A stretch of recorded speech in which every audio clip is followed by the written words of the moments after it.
क्या भाग्य की लकीरों को मिटाया जा सकता है?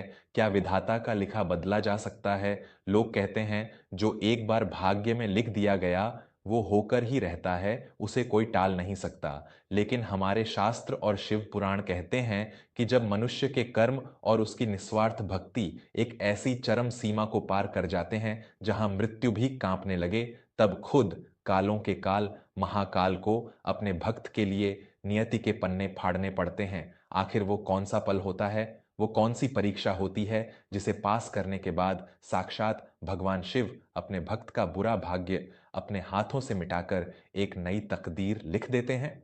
नमस्कार दोस्तों, मैं हूं विवेक वर्मा और वर्मा स्टोरीज में आपका एक बार फिर से दिल की गहराइयों से स्वागत है।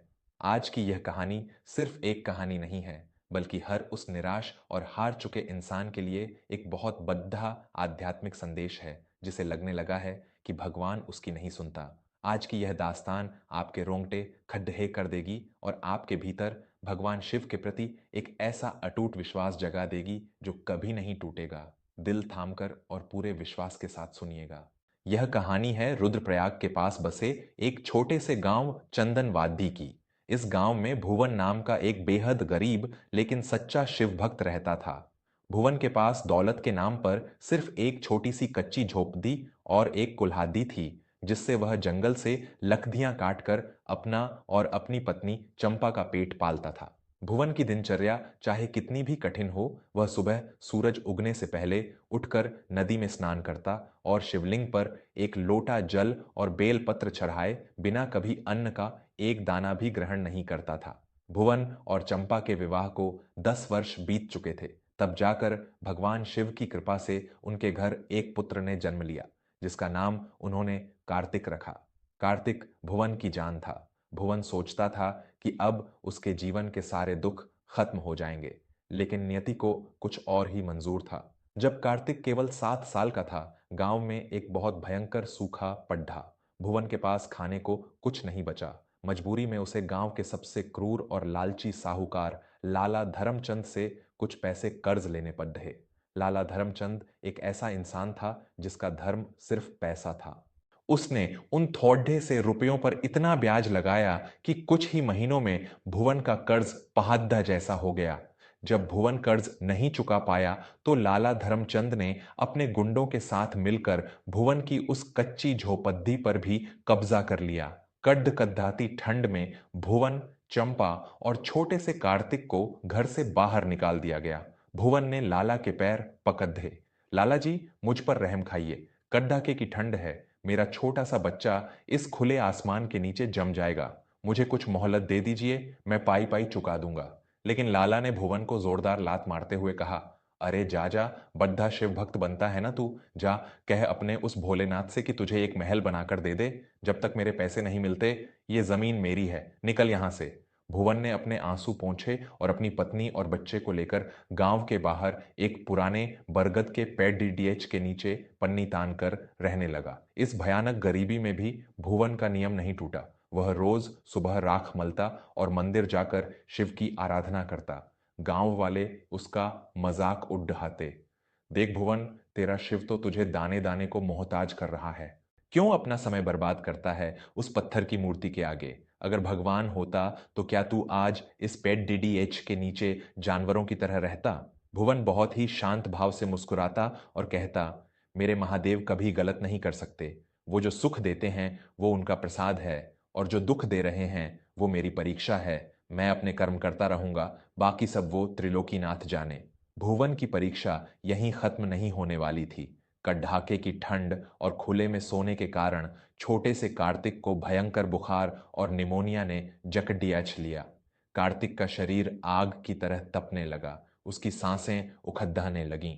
भुवन ने दिन रात लकड़ियां काटकर जो थोड़े बहुत पैसे जोधे थे वो वैद्य जी को दे दिए, लेकिन कार्तिक की हालत बिगड़ती जा रही थी। वैद्य जी ने कार्तिक की नाद्धि देखी और बहुत ही निराशा से सिर हिलाते हुए कहा, भुवन, अब मेरे हाथ में कुछ नहीं है। बच्चे की सांसें बहुत कमजोर हो चुकी हैं। इसके फेफड़ों में पानी भर गया है। तुम बस भगवान से प्रार्थना करो। अगर ये आज की रात निकाल गया तो ही बच पाएगा। चंपा यह सुनकर पछाड़ा खाकर गिर पड़ी। वह पागलों की तरह रोने लगी। क्या यही सिला दिया तुम्हारे महादेव ने तुम्हारी भक्ति का? मेरा इकलौता बच्चा मौत के मुंह में जा रहा है और तुम अब भी उसी के नाम की माला जप रहे हो। अगर आज मेरे बेटे को कुछ हो गया तो मैं अपनी जान दे दूंगी। भुवन का हृदय एक पिता के रूप में चीत्कार कर रहा था, लेकिन उसका विश्वास अभी भी चट्टान की तरह अडिग था। आज महाशिवरात्रि की रात थी। आसमान में काले घने बादल छा गए और भयंकर बर्फीली बारिश शुरू हो गई। बिजली ऐसे कड़ियचक रही थी मानो आसमान फट जाएगा। कार्तिक बेसुध पद्धा था। चंपा रो रही थी। भुवन ने अपनी फटी हुई चादर कार्तिक के ऊपर डाली और बारिश में भीगते हुए लाला धर्मचंद की हवेली पर पहुंचा। उसने हवेली का दरवाजा खटखटाया। लाला ने रजाई से बाहर निकलते हुए गुस्से से दरवाजा खोला। क्या है बे, इतनी रात को यहां मरने क्यों आ गया? भुवन ने हाथ जोड़कर कहा। लाला जी, मेरा बच्चा मर रहा है। मुझे उसे शहर के बद्दे अस्पताल ले जाना है। मुझे थोड़े से पैसों की मदद कर दीजिए। मैं जीवन भर आपकी गुलामी करूंगा, आपके पैरों की धूल बनकर रहूंगा। लाला धर्मचंद ने एक बहुत ही शैतानी शर्त रखी। देख भुवन, मैं तुझे पैसे दे सकता हूं, लेकिन मेरी एक शर्त है। आज महाशिवरात्रि है। तूने प्रण लिया है कि तू सारी रात मंदिर में खड़दा होकर शिव का अभिषेक करेगा। अगर तू अभी इसी वक्त अपने शिव की वो रुद्राक्ष की माला तोड़ा कर मेरे पैरों में फेंक दे और ये कसम खाए कि आज के बाद तू कभी उस मंदिर की चौखट पर कदम नहीं रखेगा, तो मैं तुझे ये पैसों की थैली दे दूंगा। भुवन सन्न रह गया। एक तरफ उसका मरता हुआ इकलौता बेटा था और दूसरी तरफ उसकी वो भक्ति जो उसकी आत्मा थी। लाला उसकी गरीबी का फायदा उठाकर उसके भगवान को हराना चाहता था। भुवन की आंखों से आंसू बह रहे थे। उसने लाला के हाथ में पैसों की थैली देखी और फिर आसमान की तरफ देखा। भुवन ने बहुत ही दृढ़ और कड़क आवाज में कहा, लाला जी, शरीर की जान बचाने के लिए मैं अपनी आत्मा का सौदा नहीं कर सकता। मेरा बच्चा मेरे शिव की ही अमानत है। अगर उन्होंने उसकी उम्र इतनी ही लिखी है तो मुझे वो भी स्वीकार है, लेकिन मैं अपने महादेव का साथ कभी नहीं छोड़ूंगा। मेरा विश्वास बिकाऊ नहीं है लाला। यह कहकर भुवन वहां से मुद्दा और उस तूफानी बारिश में भीगते हुए सीधा गांव के उस पुराने शिव मंदिर की तरफ भागा। लाला धर्मचंद पीछे से हंसता रहा। जा जा, कल सुबह अपने बेटे की लाश उठाने के लिए तैयार रहना। भुवन भीगता हुआ मंदिर पहुंचा। मंदिर में कोई नहीं था। चारों तरफ अंधेरा था। भुवन ने शिवलिंग के पास जाकर अपने दोनों हाथ जोड़ लिए। उसके आंसुओं से शिवलिंग भीगने लगा। हे नीलकंठ, हे कालों के काल, आज तूने मुझे किस चौराहे पर खड्डा कर दिया है मेरे प्रभु। मैंने कभी तुझसे कुछ नहीं मांगा। आज भी मैं तेरे फैसले के आगे नतमस्तक हूं। अगर मेरे कर्मों की सजा मेरे बेटे की मौत है तो मैं उसे भी तेरी इच्छा मानकर स्वीकार कर लूंगा, लेकिन मेरे विश्वास को मत टूटने देना महादेव। भुवन ने पास ही रखे एक लोटे में अपनी झोपड़ी से लाया हुआ थोड़ा सा गाय का दूध डाला ताकि वह शिवलिंग का अभिषेक कर सके। वह जैसे ही दूध चढ़ाने के लिए आगे बढ़ा, तभी मंदिर के दरवाजे पर एक बहुत ही बूढ़ा और फटेहाल भिखारी कांपता हुआ आकर गिर पड़ा। उस भिखारी के शरीर पर एक भी कपधा नहीं था और वह ठंड से सिकुड़ रहा था। बेटा, मुझे बचा ले। मैं कई दिनों से भूखा हूं और इस ठंड से मेरे प्राण निकल रहे हैं। अगर कुछ पीने को है तो मुझे दे दे बेटा, वरना मैं अभी मर जाऊंगा। भुवन रुक गया। एक तरफ पत्थर का वो शिवलिंग था जिस पर उसे अपनी महाशिवरात्रि की पूजा का आखिरी दूध चढ़ाना था, और दूसरी तरफ वो तड़पता हुआ इंसान। भुवन को अपने गुरु की एक बात याद आ गई।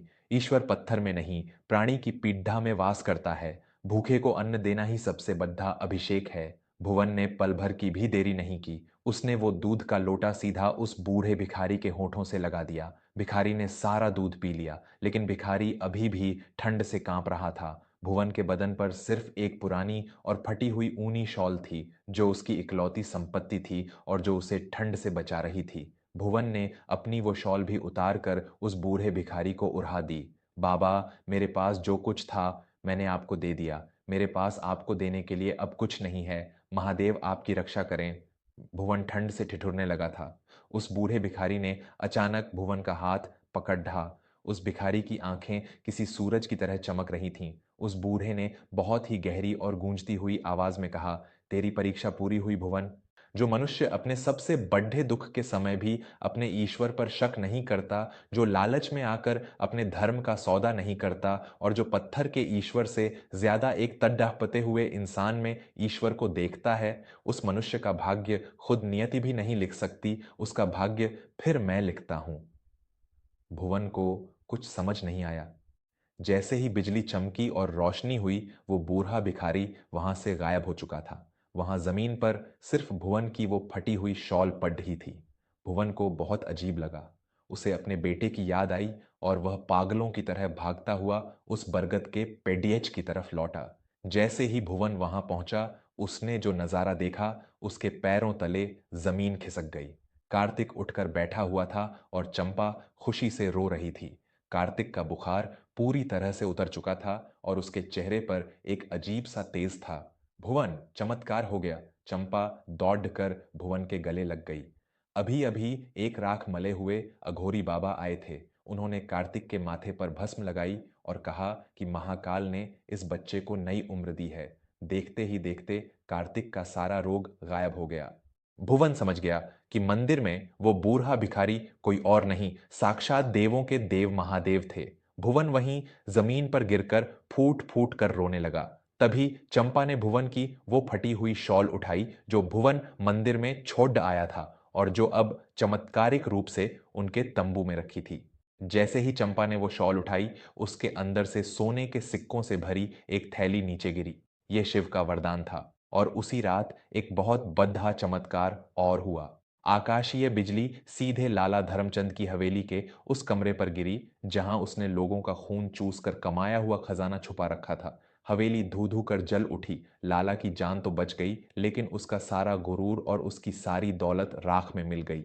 अगली सुबह जब गांव वालों को इस घटना का पता चला, तो सब भुवन के पैरों में गिर पड़े। भुवन ने उस सोने के सिक्कों से एक बहुत बड़ा अनाथालय और अस्पताल बनवाया, जहां गरीबों का मुफ्त इलाज होता था। तो दोस्तों, भगवान शिव मनुष्य का भाग्य कब बदलते हैं? भगवान शिव भाग्य तब बदलते हैं जब मनुष्य का अहंकार पूरी तरह से शून्य हो जाता है, जब इंसान सुख में इतराता नहीं और दुख में घबराकर अपने भगवान को कोसता नहीं, जब आप अपनी सबसे बड़ी मुसीबत में भी दूसरों का बुरा नहीं सोचते और हर जरूरतमंद में ईश्वर का रूप देखते हैं, तब भगवान शिव मजबूर हो जाते हैं आपकी तकदीर की लकीरों को बदलने के लिए। भुवन ने लाला के आगे झुकने से मना कर दिया था और एक भूखे की जान बचाकर साक्षात महादेव का दिल जीत लिया था। भाग्य उसी का बदलता है जिसका विश्वास कभी नहीं बदलता। आपको ये कहानी कैसी लगी? क्या आपके जीवन में कभी कोई ऐसा चमत्कार हुआ है जब आपको लगा हो कि भगवान ने आपकी डोर थाम ली है? मुझे कमेंट्स में हर हर महादेव लिखकर जरूर बताइएगा। मैं हूं आपका दोस्त विवेक वर्मा। मिलूंगा आपसे अगली कहानी में एक नई प्रेरणा और एक नए आध्यात्मिक एहसास के साथ। तब तक के लिए कर्म करते रहिए और अपने महादेव पर अटूट विश्वास रखिए। धन्यवाद। हर हर महादेव।